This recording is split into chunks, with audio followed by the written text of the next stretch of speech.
Hello, everybody. Good to be with you. I prepared a special presentation for everybody tonight.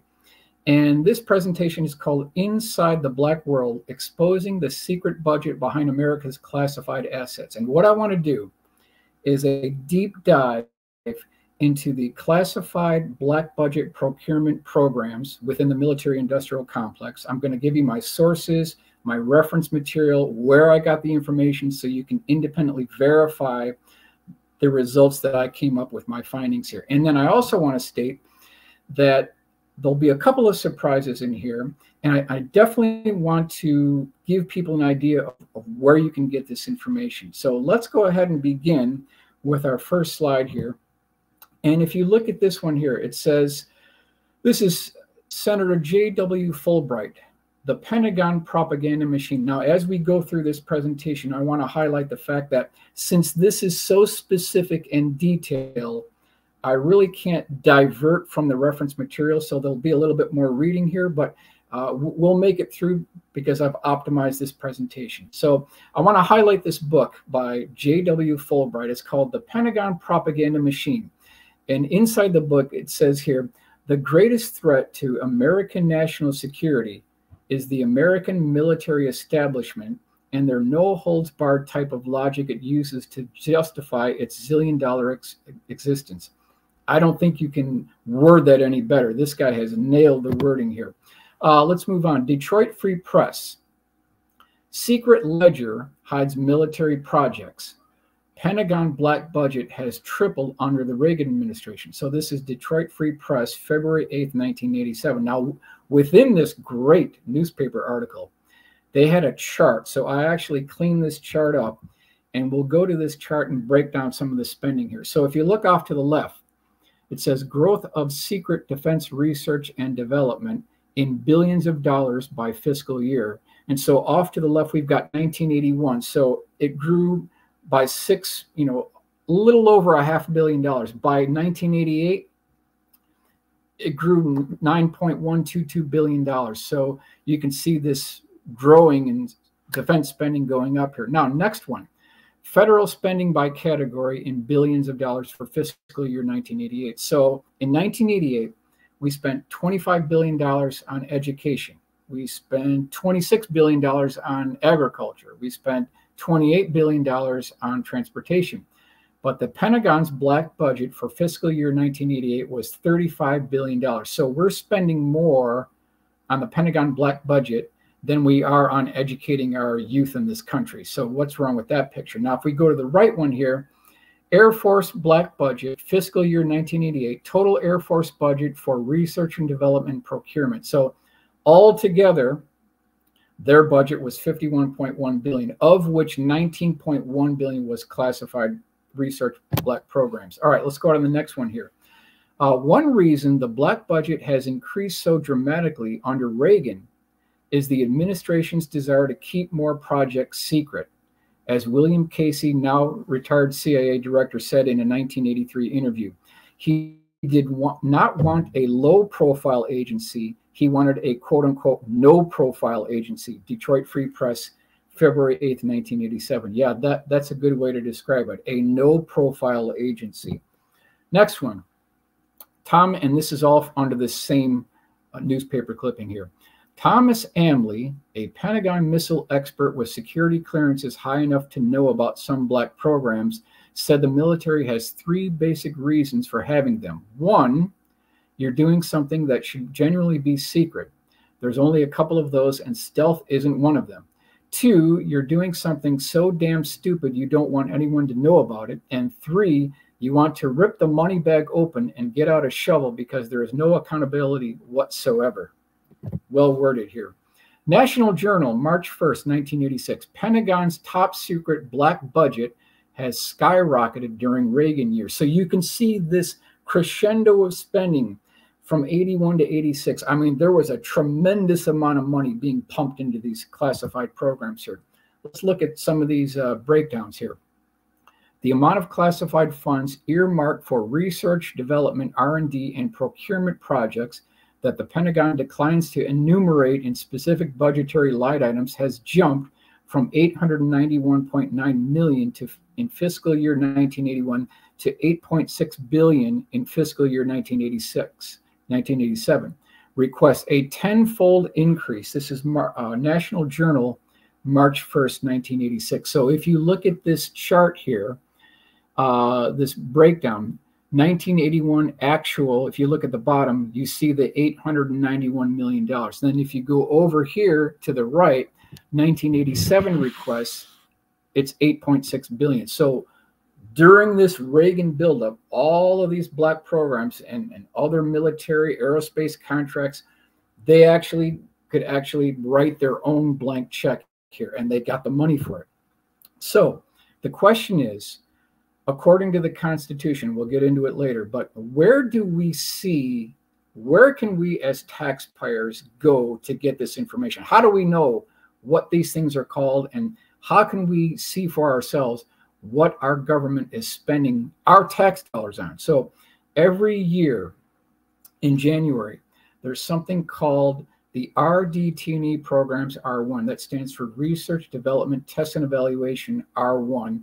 It's handed to Congress every year, and there's an unclassified version that is available to the public. You can get it at the Library of Congress in Washington, D.C. So it's available to the public. We're all taxpayers. We have a right to question authority. So if you look through this rather long and boring document here, you start seeing these cost breakdowns, and things start dropping off the radar screen.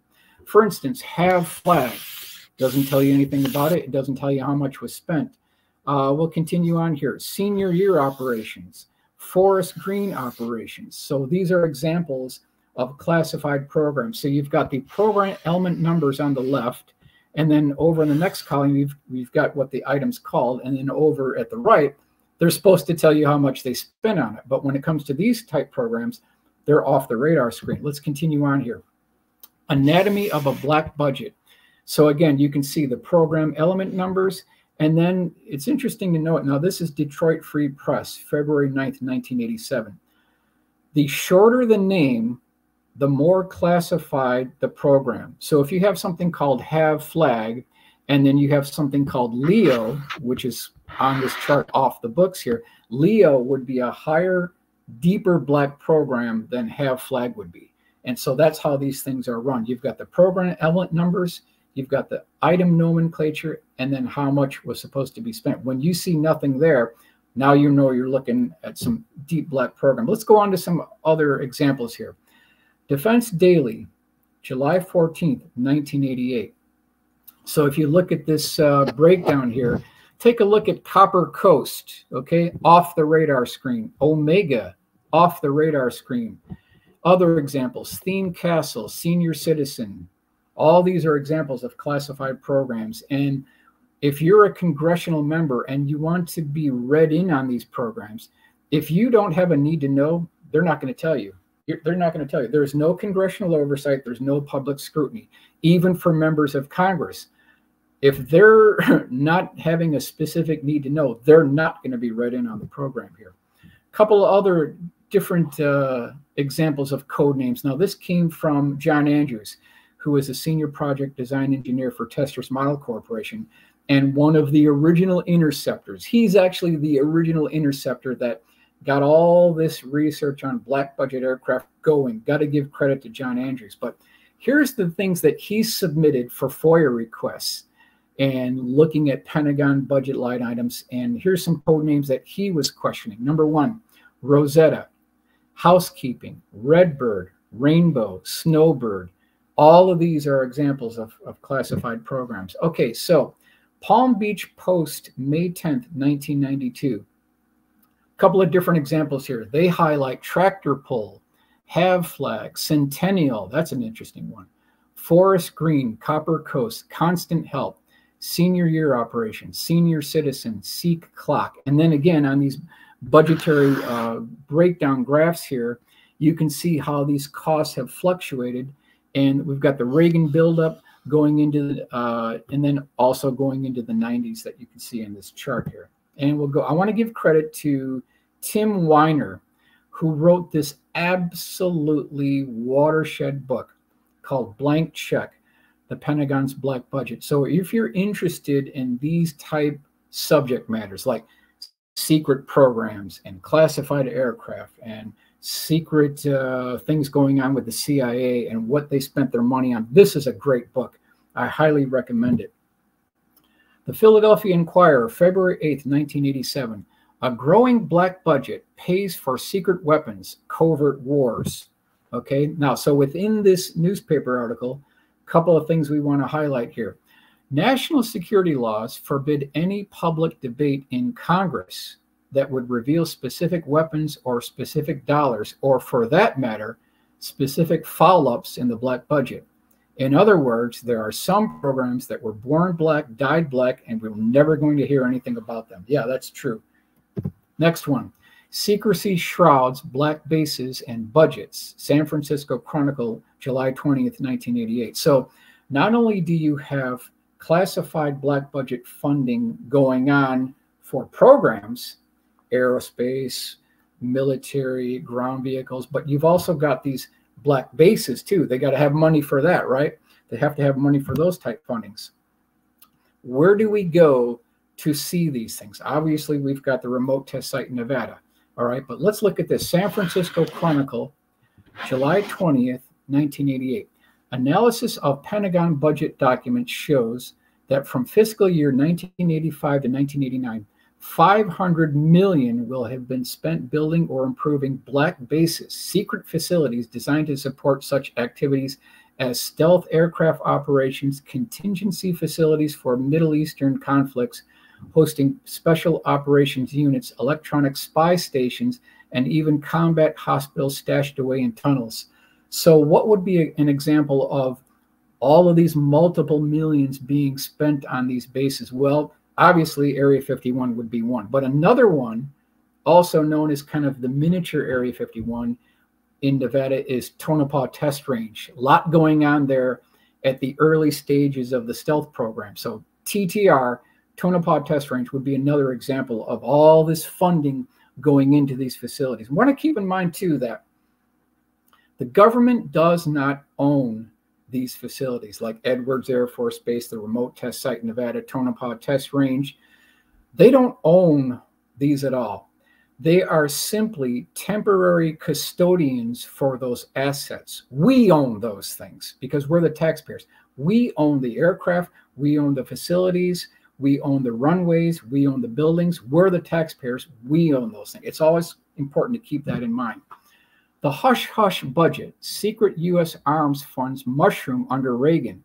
The Akron Beacon Journal, February 22nd, 1987. I want to highlight one quick point here. It says, two of those in the know, House Armed Services Chairman Les Aspin, Democrat, Wisconsin, and Ranking Minority Member William Dickinson, Republican, Alabama, think the Pentagon's secrecy is unjustified. They have said 70% of the black budget could be declassified at no risk to national security. We're never going to see it. We're never going to see these deeper black programs because, according to the Pentagon, when these things come in for funding, they just stamp everything classified, no matter what it is. So we're never going to see this 70% that's highlighted in this article here. The Pentagon's new priorities, the budget you can't see. In a shrinking defense pie, the stealth slice is growing thicker each year. Washington Post, July 7th, 1996. So how do you hide a black program? Couple of quick terms. You use overly generic terms and code names so that nobody has the slightest clue what you're talking about. For example, operational systems development, vague term, right? Selected activities, another nebulous term. Advanced program evaluation, that could mean anything. Special evaluation system, U.S. Navy classified code names, Retract Maple and Link Laurel. What do these things mean? I love this double speak here. Okay, let's continue on. This is the Air Force Research Laboratory at Wright-Patterson Air Force Base has expanded its campus with a new office complex that includes 9-inch thick internal doors, 2 basement levels, and high security video conferencing capabilities. What are they designing and building? What are they hiding in this facility? I'd love to know what they're building here, what they're designing. The Pentagon's secret stash, Mother Jones, March, April 1992. Today, every day, close to 100 million flows through the underground pipelines from the Treasury to the Pentagon to fuel the national security machinery of the United States. The black budget is the secret treasury of the nation's military and intelligence agency. It is appropriated and spent with the barest public debate or scrutiny. Mother Jones, March, April 1992. Let's continue here. This one's really good. Let's focus in on this one. Mother Jones, March, April 1992. Back in the early days, when the CIA sought to build its present-day headquarters in Langley, Virginia, Richard Russell of Georgia, then head of the Senate Armed Services Committee, simply created a fictitious new aircraft carrier and let the CIA siphon off the cash. Money for the ghost ship built the spook's shop. So can you think about what's going on here? We're talking about Langley, Virginia. We're talking about House Armed Services Committee, the CIA, okay? They actually created a fake aircraft carrier to build their own facility. I mean, if you can hide a ghost aircraft carrier, there's no telling what these people could do just to build their headquarters. They actually siphoned off money from a fake aircraft carrier. I mean, the level of fraud, waste, and abuse is beyond belief here. Let's continue. The Pentagon's black budget programs, a vast industry conducted in secret. Philadelphia Inquirer, June 9th, 1985.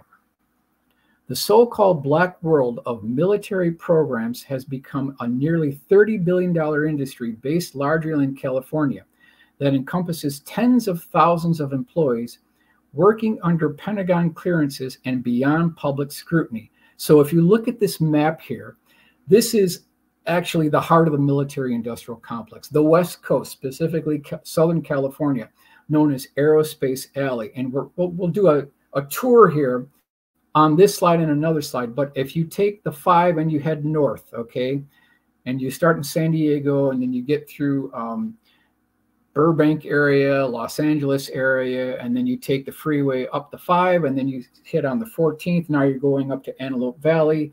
You've got all of the major defense contractors have a laboratory at Air Force Plant 42 Palmdale. You keep on going up and you eventually make it to Edwards Air Force Base. That includes Edwards North Base Complex. If we continue going on, we end at Mojave Airport. So in a nutshell, you could do this in a day. If you wanted to take a tour of the prime spots within the military-industrial complex, you could do this in one day, starting in San Diego and going all the way up to Mojave, California. Okay, quote, and this is from Edward Teller. I believe we have classified too much. Secrecy is a measure that hurts our opponents a little and us a great deal. This is from the Philadelphia Inquirer, June 9th, 1985. All right, here's something important. A growing movement in Congress seeks to publish the black budget's bottom line, citing the Constitution's demand that, quote, a regular statement and account of the receipts and expenditures of all public money shall be published. So far, the Clinton administration has stayed with the tradition of secrecy, despite the appeals in December from 12 powerful Democrats in Congress. So within the Constitution, there is a vehicle in place, there's wording in place where the government, by law, by the Constitution, is supposed to publish a regular statement and account of the receipts of what they spent their money on. You know, we're buying all this stuff, so they're supposed to tell us. Now, they try to do this with these classified, unclassified reports that they submit into, you could say, the Library of Congress, what we can get, but we're really not getting the bigger picture here. We're not seeing the foundation of what they're actually spending the money on here. Defense Department goes on record spending spree. Carlsbad Current, October 3rd, 1983. Aspen says Pentagon can't find $20 billion in excess dividends. The Boston Globe, May 24th, 1985. On the money, author explains wacky world of military buying. This is Dayton Daily News, May 28th, 1989. This is starting to get really interesting here with some surprises here. Gettysburg, American, August 2nd, 1984. Pentagon officials urged to iron out nuts and bolts. Okay, we're going to look at this here. Nuts and bolts at the Pentagon, the price is wrong in 1984 dollars. Source Tampa Bay Times, August 2nd, 1984. So when I start rolling through some of these slides here, what I'm going to do, and this is all referenced, I've got the newspaper article where I got this information so you can verify this.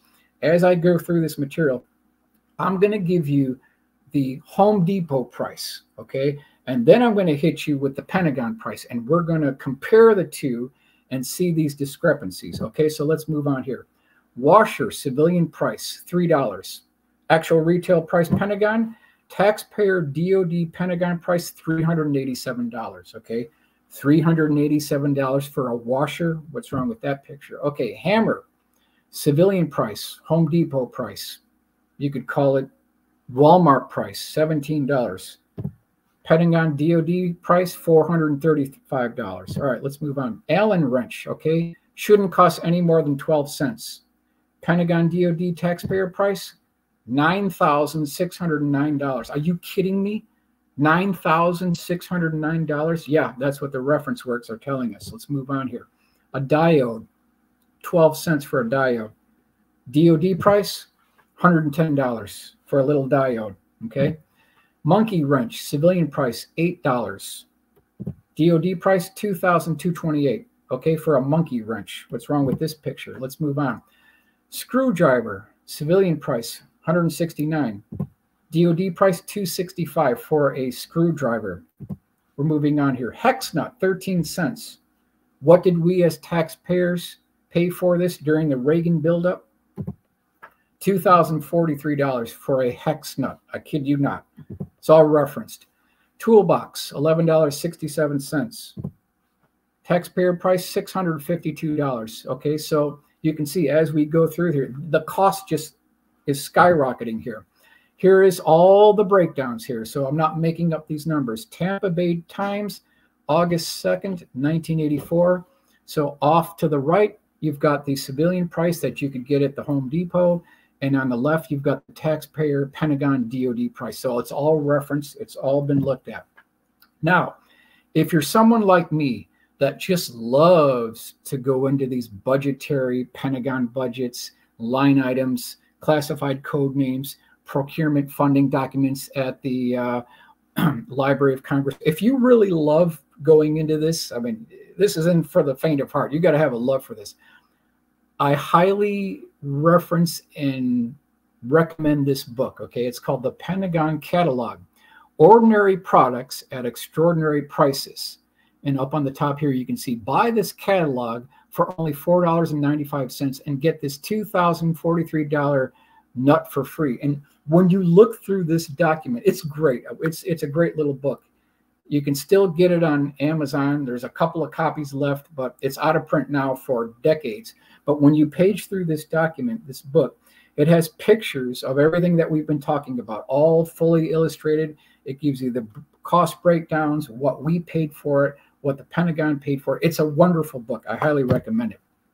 Let's go to Chicago Tribune, August 5th, 1985. Pentagon spending. A couple of points I want to highlight here. Okay, let's start. A major contributing factor of military cost overruns is the Pentagon itself and its silly spending price structure. Okay, number two, according to congressional records, when contractors were asked how they arrived at prices for key aerospace components, company officials stated that the information was quote unquote proprietary and could unfairly enhance the position of potential competitors. Yeah, that's what they always say. Anytime they're questioned about how they arrived at their prices for things, fraud, waste, and abuse, they always say, oh, we can't talk about it. It's proprietary. Okay, next one. Many defense contractors pay no federal income tax. Wait a minute. Hold up. How come everybody, all citizens in America have to pay federal income tax, but then these defense contractors get off scot-free? They don't pay any income tax, okay? This last one I really like. Contractors rarely appear before Congress to explain the hefty price tags attached to some spare parts, but when they do, They blame the problem on the Pentagon system that encourages companies to submit bills for everything from expensive parts to the company's country club dues, executive retreats at posh resorts, and parking tickets. Yeah, you heard that right. So guess who gets to foot the bill? Guess who pays for the parking tickets on these fat cats of the defense contractors? Yeah, we do. So while we have our basements flooded and we've got people starving in the streets, we've got these fat cats at the defense contractors. They got their foot propped up on stools, and they're drinking tropical drinks over at the country club. That's how this is rolling. All right, next one. Albuquerque Journal, March 22nd, 1985. Boeing's $748 pliers cut to $90 plus $650 cost. I mean, I love it. I love it. $748 for pliers. Calgary Herald, May 29th, 1985. U.S. Navy probing $660 jet ashtrays. Another one here. Audit charges ripoffs by General Dynamics. Detroit Free Press, September 22nd, 1985. Take a look at this. Chicago Tribune, November 6, 1983. Allen wrench, $9,609. $7,417 for an antenna motor pin. $7,417 pin triggers war on arms costs. Okay, $9,000 for an Allen wrench.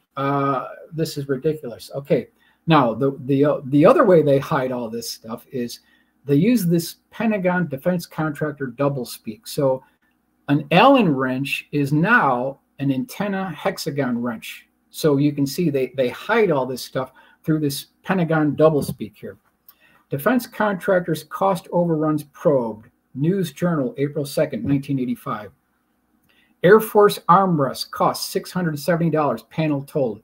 Berkshire Eagle, September 20th, 1984. Crazy for ashtrays. Quad City Times, June 4th, 1985. How much? $659 for the ashtrays.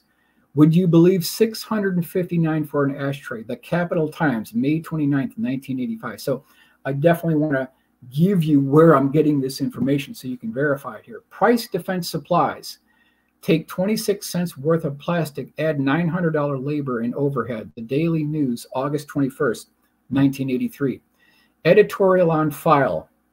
Okay, take a look at this. The revolving door phenomenon.